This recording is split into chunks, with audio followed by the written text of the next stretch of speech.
Hi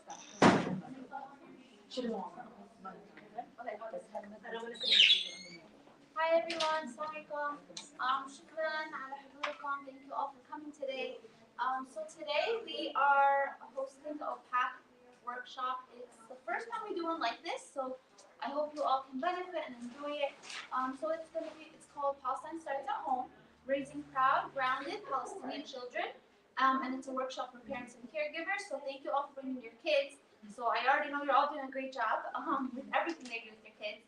So today's Palestine story time. If you don't know, it's actually a beautiful book. I love it so much. It's by Mesa Oda, and it's called A Map for Palestine, and it's actually a book about a Palestinian girl who in school is told by her teacher Palestine isn't on the map and Palestine doesn't exist.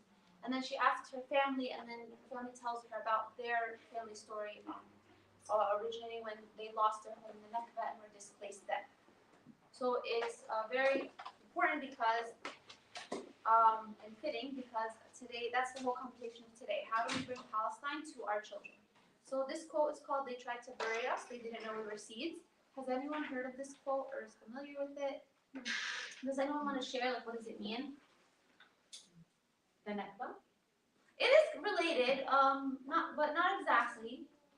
We can't be buried. We're going to keep growing. We'll grow strong. Yeah, exactly. I've noticed with the watermelon symbol being popular, a lot of people are using it a lot.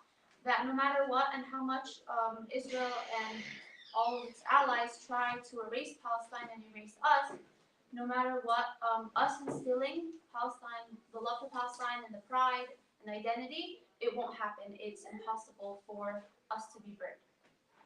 So today, the reason we held this workshop specifically today is it is May 15th, so today marks 77 years of an ongoing Nakba.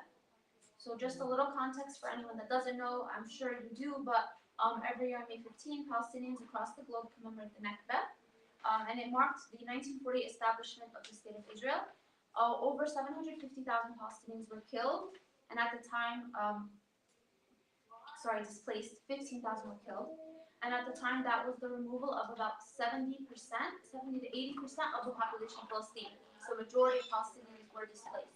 As we know now, and as we see the numbers of what's happening in Gaza, it's on a much larger scale, unfortunately, but we still mark the Nakba every year since then, not only because it was that moment in history, but also because it represents what continues to happen today. So we all hear systematic and ongoing Nakba. Does anyone want to say what that means?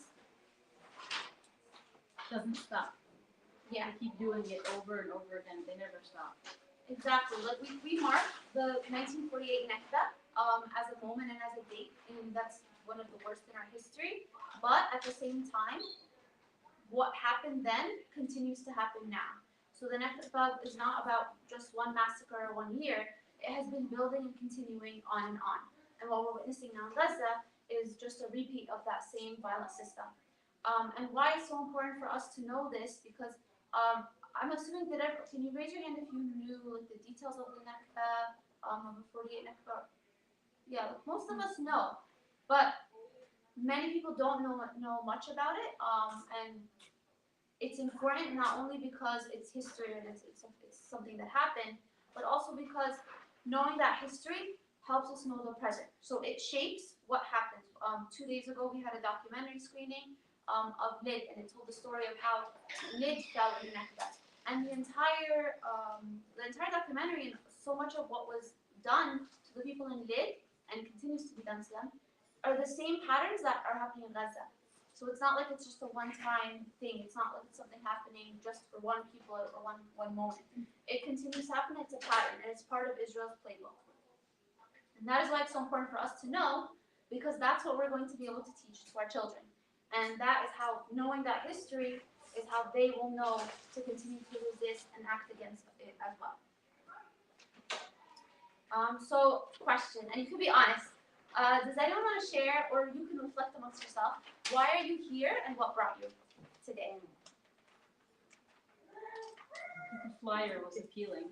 I want to be a good mother, and it just felt like something that I could incorporate into teaching the kids, especially now that I started homeschooling them.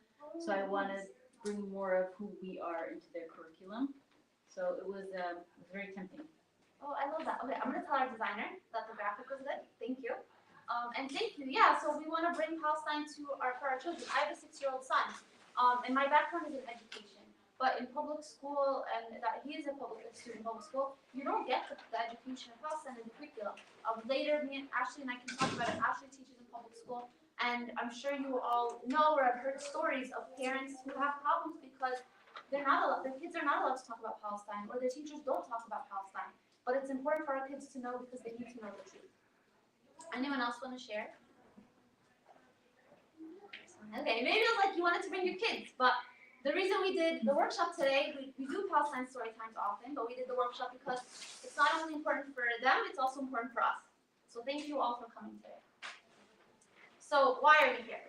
Why does this workshop matter? So the genocide has impacted us all. I'm sure we all know and are aware of that. Not unfortunately, but the genocide has impacted us, and I know that the beginning was probably much harder. I know for me and all the people I was talking to, we are stuck on our phones. We're watching all the videos. If you have family, you're talking to your family there, and it's so heavy, it's so difficult, and at the same time, you still have the demands of being a parent or being a caregiver or having children in your life. So it doesn't change your responsibilities. And I know many people I've spoken to who have said it's very difficult, and it feels very lonely sometimes because you're having to put on this brave face for your children while you know the truth. And maybe they're too young, or maybe you're not sure how to talk to them about it. There's different reasons. So it is very lonely. So we want to break that today. The second part, depending on their age, our children are aware of what's happening in Palestine, and they turn to us for answers. Depending on how young and how old they are, I know that they're all responding in different ways, but like they see us on Jazeera, they see if you're crying, if you're upset, they are aware. How much they're aware is depending on the age and how much exposure, but they are all aware, and it's hard seeing them and not knowing how to answer.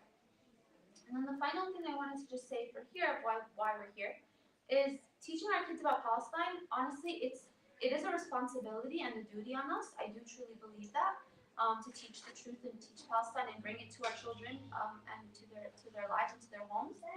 But it also is an act of resistance. It's an act of love, and it's a legacy for them. So many people I know, many friends and people that I know that are parents, almost think and tell themselves, that it's almost like we don't get to do the same as other people, right? If you used to enjoy, hi, maybe you used to go to protests. You can't do that anymore as a parent, or you'd like to go to these events or listen to these lectures even at home. As a parent, you can't do that the same way. So it does get very burdensome and it gets very difficult. It's like it's something that gets hard. But I think it's a very good reminder that teaching our kids about Palestine is another way to resist and another way to engage in Palestine. So it's an act of love and it is an act of resistance in and of itself. So our goals for today. So today we're going to reflect as a group on how the genocide has impacted us, discuss our own journeys and fears in a safe space, share certain tools for age-appropriate conversations, connect with other parents and caregivers, and help just start and talk out ways that we can build a home culture that's rooted in Palestine. So I'm sure there's things that you're doing already, but what more together can we do? So naming the challenges and the reality. Can you raise your hand if you have a child in public school? Okay, good enough. Homeschool? Islamic school? Okay. Just out of curiosity, in Islamic school, how much do they talk about Palestine? I think every Friday. Yeah.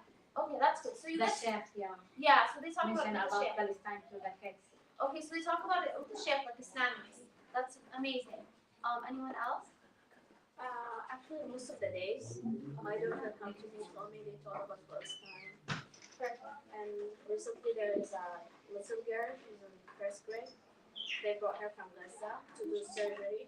So they enrolled her in the school, so they like making she lost her legs actually. So just they telling the kids about it, and all the school kids going there welcoming her. Okay, that's beautiful, mashallah.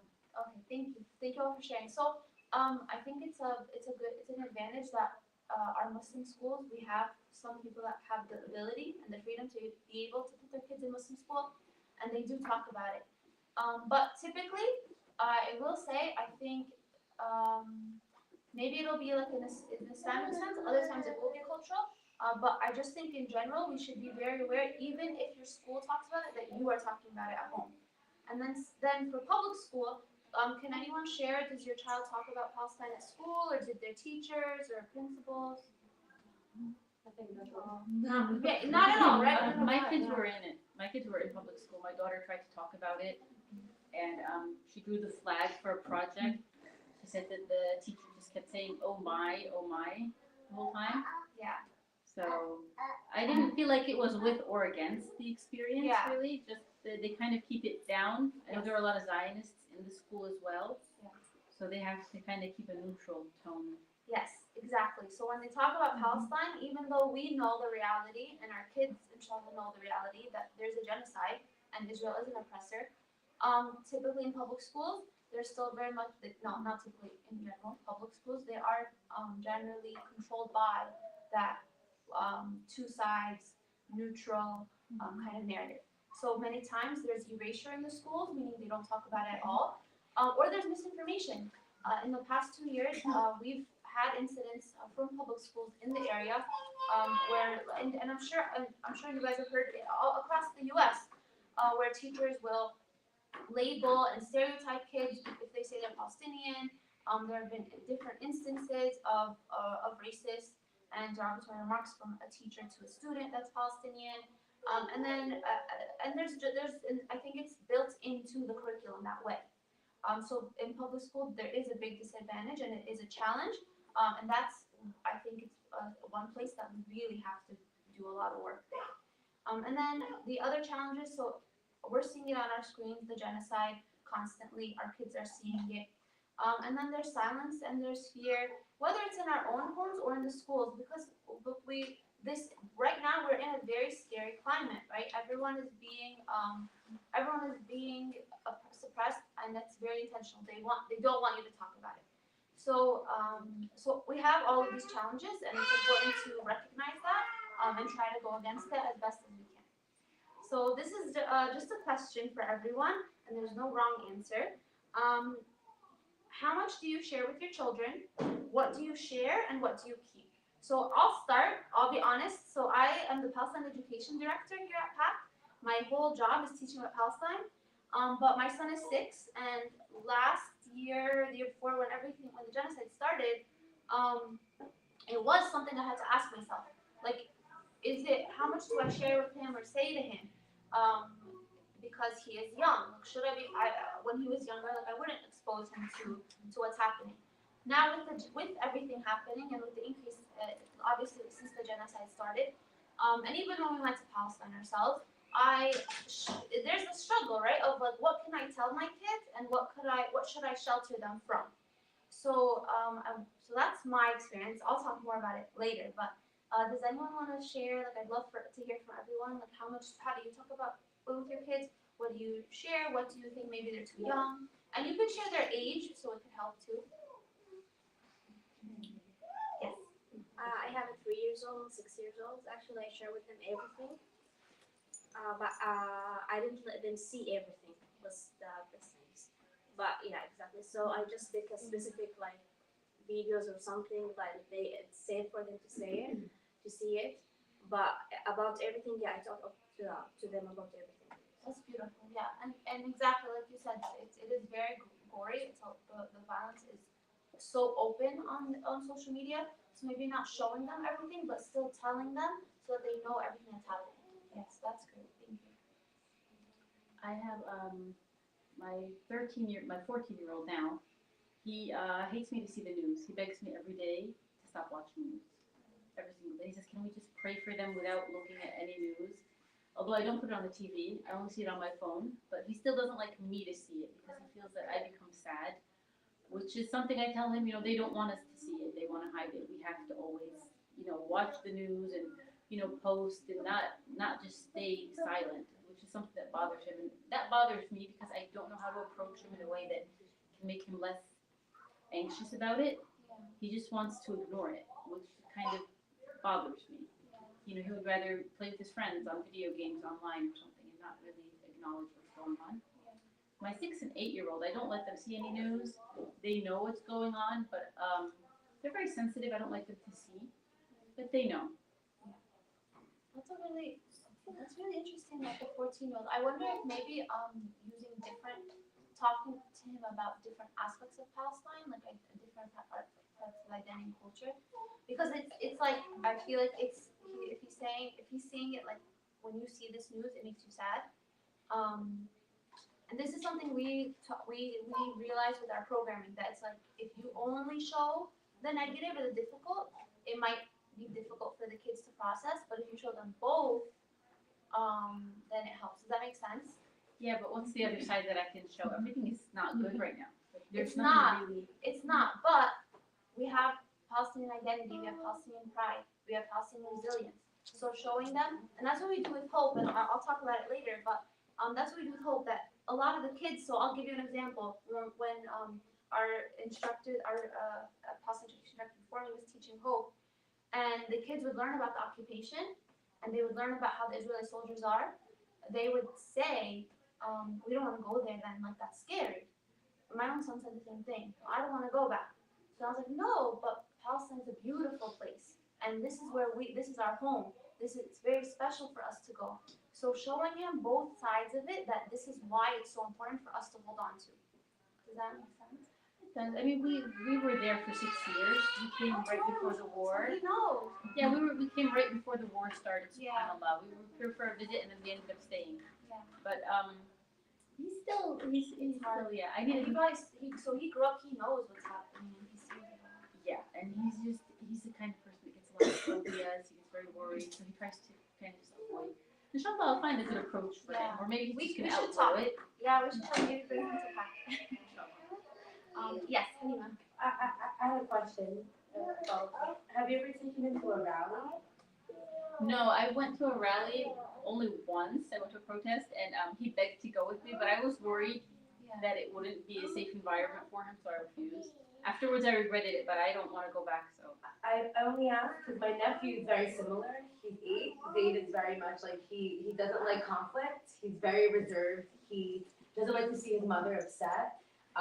And it wasn't until we started taking him to the rallies, and not the ones in New York, but the ones that we do here in Patterson, in the community, where it started to, now he wears his kufiya jacket to school every single day. And I think that for the kids, it's very much, I think seeing that solidarity is what helps instills that pride and the need for resistance and resilience. So just thinking about him and how the rallies in the community where it was safe was something that helped bring him more pride. the rally I went to was in New York. So they And- can it was very colorful in terms of the people there. Yeah. Yeah, that's a good idea. Thank you. Okay, so before actually, does anyone else want to share what you share and what you keep? Yes. Actually, what helped me talk about Palestine is I read a book called Ilyas Explains why does Allah let bad things happen to us. Yes. Yeah. Before that, I didn't know how to talk to them about it. Oh, I should add that to our list. I forgot about that. Thank you. And that they made that in response to genocide. So how do we talk to our kids about? Yeah. So that's great. Okay. So what you bring. So also there are. So we'll talk about that more. But there are so many resources that we can use, especially after the genocide that have been put out there, and there were so many before about teaching our kids about Palestine. But also, and this is something we don't always realize, you yourselves have so much to teach them. I think when we grow up Palestinian, sometimes we don't realize the things that we have or know in our backgrounds are so important. So can you raise your hand if you're Palestinian? Okay, almost everyone. So, and even if you're not Palestinian, just growing up Arab, gives you so much that you can give to your kids. So it's a connection between generations. What does that mean? If your parents taught you things growing up, you can teach those to your kids. Those sometimes you don't realize there are so many traditions that our parents give us. We kind of not take them for granted, but don't realize how important they are. So your stories growing up, your memories, your values, those are things, I don't know about you guys, but my parents didn't always talk about their memories growing up. So not all parents do. You don't realize it's important to tell them, or maybe like you don't realize, or you don't think like, why should I tell them it?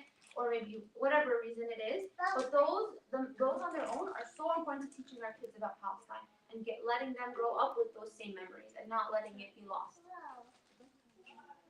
So then, how can PAC help? I see some familiar faces and some new faces. So I'll just do a quick run of what PAC is. PAC is the Palestinian American Community Center. So our mission at PAC is to strengthen and sustain ties to Palestinian heritage while empowering the well-being and success of the entire community. So at the core of PAC is keeping Palestinian heritage and empowerment alive, and that's through you guys and through your kids. So, and then we have our theory of change. So this is like PAC's idea, how we run things and how we do things. And it's that if we empower individuals in our community, then our community will be organized and stronger. If we empower our community, then we will enable positive change in our society here and in Palestine. And if we empower change grounded in the pursuit of equality and justice for all, then we will see a free Palestine. So what that means is that every single child, and that includes all of your children, that steps foot into PAC and participates in programs or events or comes just to story time, our theory of change is that them being a part of this place, this space, is empowering them, and that is going to help them be part of an empowered community, and that empowered community, inshallah, will one day free Palestine. Because if we can't, all together. So, yeah, I'll talk about more about that. But so this goes back to, this is the same theory that we would apply to parenting or teaching our kids. That we have to empower them with the knowledge and the pride in Palestine, so that they can one day grow up to be members of their communities and their society that'll give back here and give back in Palestine too. So I'll do like a very quick run of PAC programs and events that we offer that you can do, because I know there's always so much happening online and everywhere you're not sure what there is. So we actually have a Holding On to Palestinian Existence course. It's for middle to high school students. We usually have it in the fall, but this year we're going to be holding it in spring. And it's a class that actually it does touch on the history and on the occupation and learning about the occupation, but it also focuses on just a Palestinian identity and existence. So pride in our food, in our culture, in our values, and that is for middle and high school students. We usually do it online. We've tried in person. They don't always come, so we're going to try it again this year, inshallah. So that'll be spring if you're interested. We have a cooking club. Aya Mustafa is our instructor, and she teaches them Palestinian cooking, and she always ties, the background of it is tying it into Palestinian identity. We have story time. It ranges the ages. If you go on our website, pacusa.org/programs, you'll see it. We have a little one. I think they're as young as 4 years old. She does it. I have to confirm, and then it goes up. Then we have Palestine Story Time. That's a program, so we run it for weeks at a time. And those are for kids, and then we also have depth for kids. So you can start as pre-beginners from 4 to 5, all the way to 14 when they start. And then a lot of our DevKit kids, when they get old enough, they end up joining the DevKit groups. So if you see all the groups that are local, they all start. Most of them started at PAC. So you can start that in September, because it's for the full year. And then for you guys as parents, and this is something that I really want to focus on today too, is it's not just about teaching our kids, it's also about teaching ourselves. So we have a virtual course called Freedom is the Future, and it's for ages 17 and up, and it's a full class where we talk about Palestine. So it's the history, it's also how do we be in solidarity with Palestine. We learn about actions for Palestine, and we bring guest speakers. We bring guest speakers from Palestine, we bring leaders here, and it's a really great program that I hope you all can join. And it's fully online. Something else we have is our Palestine emotional support circles.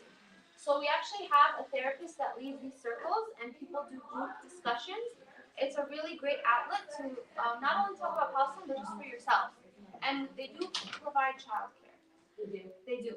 They do provide childcare, so when you're doing it, you can have your kids in the babysitting, and you can focus. And it's honestly, I hear about them, and they become like friends. Like they're such a strong group because they've been able to bond and get to know and just have a space for themselves. They talk all the time too in the WhatsApp. They really do lean on each other. Yeah. And So I it's think not it's just very when they're helpful. here. Yeah, it's not just when they're here. Like they do trips together. They do outings. So if anyone's interested in that, just let us know or go to the programs. Pack dinners. Then the others we have pack events. We always have different events. So we have these workshops for parents. We're starting. We did one for teenagers this year. So and we've done it for kids in the summer. We brought the kids a Tadris kit. They actually loved it. We have community workshops. So we do identity with food. We do different kind of activities, paint nights, so on. And then regular events that we have. There's Voices from Palestine, which are speakers from Palestine, and it's online. Sometimes it's in person. The same with the Reclaiming Roots series. Oh, sorry, I forgot to change that. But these are all online or in person, and you can come and learn about Palestine in different ways. And then we have our annual events, like our big ones. We have something called Pack Family Discount that you can actually join so that you can get all the information and you can come to all these events. Today's event was free. Sometimes we do charge, but when you join the family discount, you get all of them for free for the year. It's like you pay the one time. And a discount on packs. Yes, and you get a discount for the summer fun program. Okay, and then right now we also have another way that you can get involved is PAC has a very strong civic engagement team. So Halima is actually a civic engagement manager, and you can get involved, you yourself and your kids, to help volunteer. Right now we're looking for volunteers. Does everyone know that this is an election year? Who knows this is an election year? Okay, so Halima can talk to. Do you want to say it now? Yeah. Yeah. Thank you. So I just wanted to, Basma touched upon something really important, I think, where she was talking about how our parents tell us stories that create lasting memories that instill Palestinian pride. As a child living in white suburbs, what I knew was that my mom had her shoes that she put in front of her siblings' beds where they slept every night in case they needed to escape the war. That was the only thing she ever told me, and I remembered constantly. That is what, growing up, that is what I always knew was a reason to fight for Palestine. It was something as simple as her sharing her personal experience and her story. So when we talk about civic engagement, I think I want people to understand is it's an opportunity, and this is something that I work with everybody on, to shape your story and use your story to create an impact. When it comes to getting involved, so civic engagement is about local politics, how to get local leaders that represent us, how to get local leaders to listen to us, and how to create a better environment overall for the children that we have here. And in shaping your own story and being able to use your own voice and working together to do so, that's why I made this graphic. Is like, this is you. You have the most impact with your community. So like you have the most impact with the people in this room.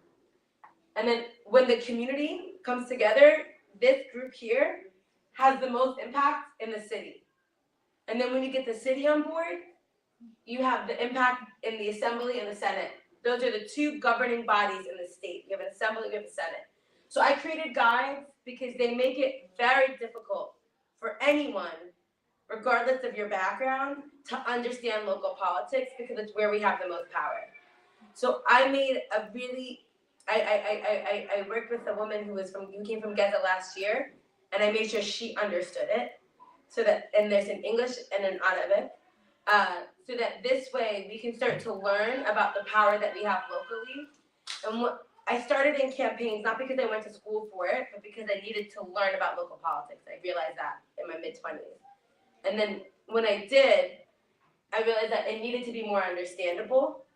And what I saw was the reason why a smaller group of people than us has so much power here is because they're incredibly organized and not in a way that like, oh my, like this is neat and this is clean.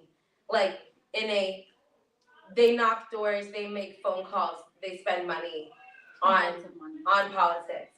But money doesn't matter as much when you have people. It doesn't matter how much money you throw into a campaign. If you outnumber them, which we do, you win. Because it takes people. So as a group of moms right here, you actually have an incredible amount of power because you all talk to each other. Moms talk to each other because you guys need help with your kids, your kids go to school together. That's a community. So one of the ways to get involved is called phone banking. And I know everybody gets really intimidated by it. But I need Arabic speakers. I need people who are in the community talking to other people in the community. And that's what we do, is we create lists of other people in the community. Nobody raised their hand in this room when we said, did you know that there's an election happening right now? And that's really alarming because, and it's not your fault, it's just, we have been making calls. And it's like, but the more people who make calls, the more people we can reach in the community.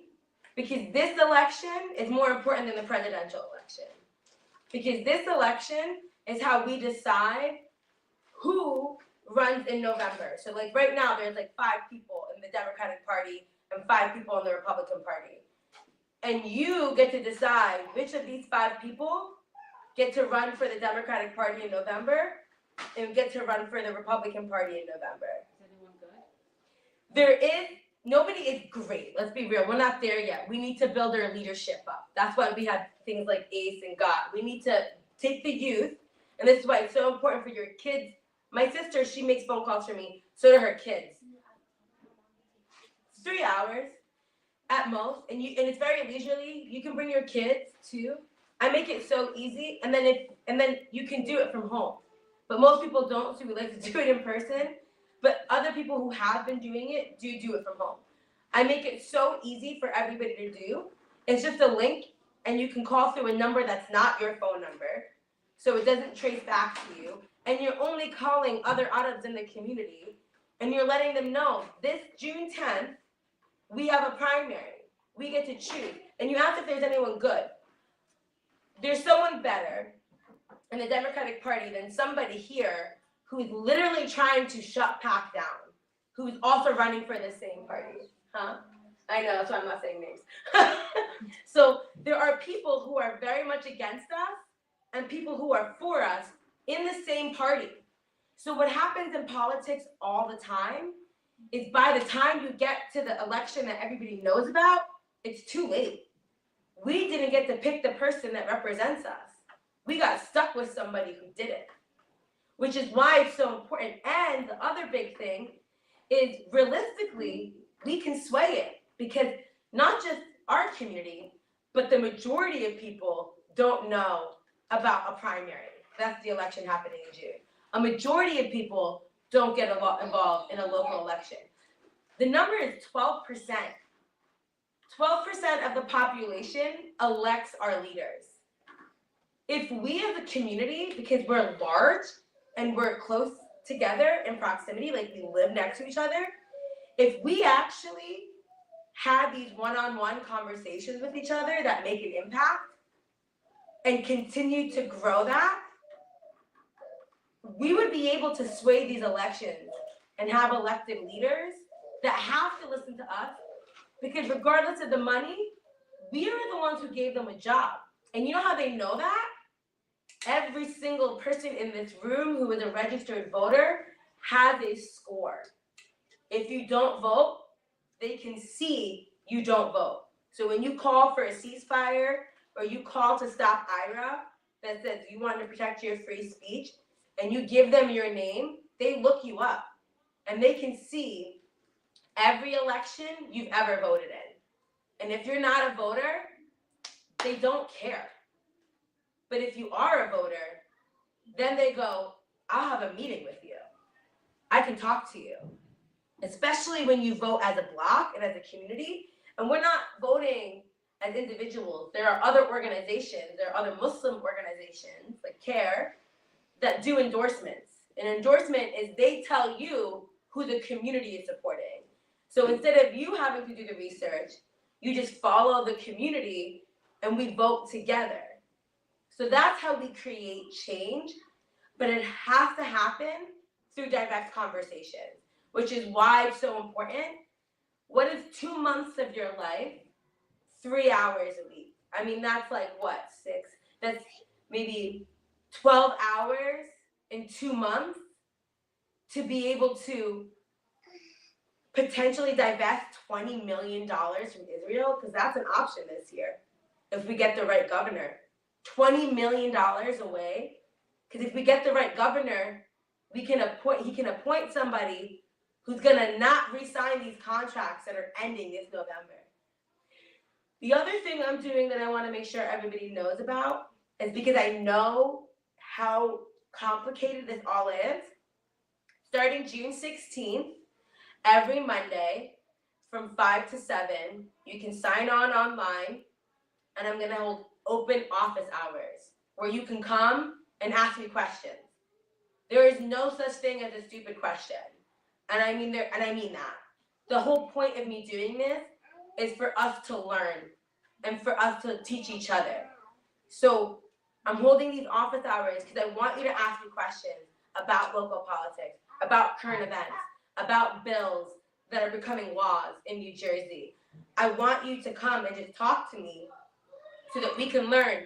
Because if everybody learns together, then hopefully it'll motivate people to see that it takes a little bit of a lift when we're all doing it to get a really long way. So that's my pitch. Thank you. So please come see me after and I'll show you how to get involved. If you'd like to sign up for phone banking or get involved in other ways, just see Halima after this. So just a few more, and then we're gonna do a discussion. So a few other ways that you can get involved or learn about Palestine is reading about Palestine. So there are key figures. So Edward Said, Nur Mustafa, Rashid Khalidi, Mahmoud Darwish, Hassan Kanafani, Susan Al-Hawa. So these are all key authors and texts that you can read about Palestine. I know sometimes it could seem intimidating, but you can. Right now we have audiobooks, we have articles. You can go online and read excerpts. So you could just read small parts of it. And if you join the Freedom is the Future class, for example, or any of our events, you could always learn more about them as well. And obviously they come in Arabic or English. And then these are other sources that we have. I have in the back our resources table. It's filled with different resources. So there's a guide on a take-home toolkit, so different ways that you can teach your kids about Palestine. We have the resource guide, which is all readings, stories, books, even movies about Palestine, and they're categorized by adult and then by ages. We have coloring pages in the back. So we have a lot of resources for you to pick up before you go on that table in the back corner. So the last thing we're going to do before we end, and you can join your kids in the back, we actually have Ruba here, so thank you, Ruba, for story time with them. So we're going to have discussion time. So we did different things. So if you guys like, because we are a small group, we do have them on chart paper around the wall. Or what we could do is we could also just have a good discussion. I think that might be for our group today. So we have a couple different questions. I know everyone did a great job earlier about when we talked about what you do with your kids, but I think now is a good time if we can get into a group. I'm gonna turn off the live stream and get off of here. So we're just gonna leave this up, and then maybe we can just make more of a circle and actually talk about like what are ways that we can work with our kids in Palestine. Before I switch actually to this, I just want to make a few last announcements and then we'll close. Sunday is Palestine Day and Palestine Way. So is everyone aware, or who's coming? Let me ask that question. Okay, who doesn't know about Palestine Day? Okay, so Palestine Day is our biggest event of the year. So on Main Street, which was renamed Palestine Way, we have closed the whole street. For kids, there is a whole kids zone. So we have bounce houses, we have henna, we have bounce houses, there's henna. We have Palestine education and civic engagement tables with different activities for the kids. There's a whole bunch of vendors, so you can also go shopping. It's one of our biggest events of the year, so I hope that you guys can come. And one of the biggest reasons we do host Palestine Day, to go back to your question about your son, like I don't want to see the news, is it really is a time to showcase the Palestinian identity, pride, and resilience. So I know it seems kind of minor, like okay, they go and play, but I can't stress enough. It really does show, and it shows in our kids in the difference. So I know my son, when we drive down, he'll ask me, "Are we on Palestine Way?" And they just put them up last night, but they always put up the Palestinian flags. So when we put it last year, he said, "Oh, that's a Palestine flag," and he got so happy. So there's these small but impactful ways that we can help build the tradition of Palestine and the pride in Palestine together. And I hope you guys can all come, and this is one way we do that.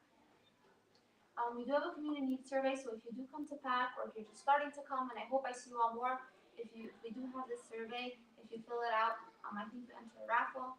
We would really appreciate it, and we have it on the table in the back. We need volunteers, so whether it's you guys or with your kids, if you'd like to get involved and come to PAC more, we always look for volunteers. You can sign up through here. We have a mailing list, so you can, if you get emails and if you check your email, you can join it.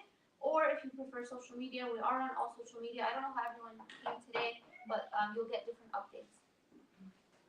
And I don't know if any of you are involved in your school or in your masjid, but we actually offer PAC workshops that you can bring to your institution. So if it's your school, if it's your masjid, if it's like a community center, I don't know, wherever you go, you could actually book maybe even a group of friends. So you can book tadris, debka, and different education workshops.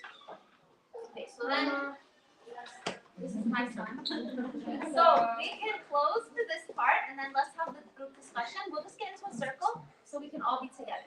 So thank you all for coming, and we can get started on our discussion. Yeah. Thank you.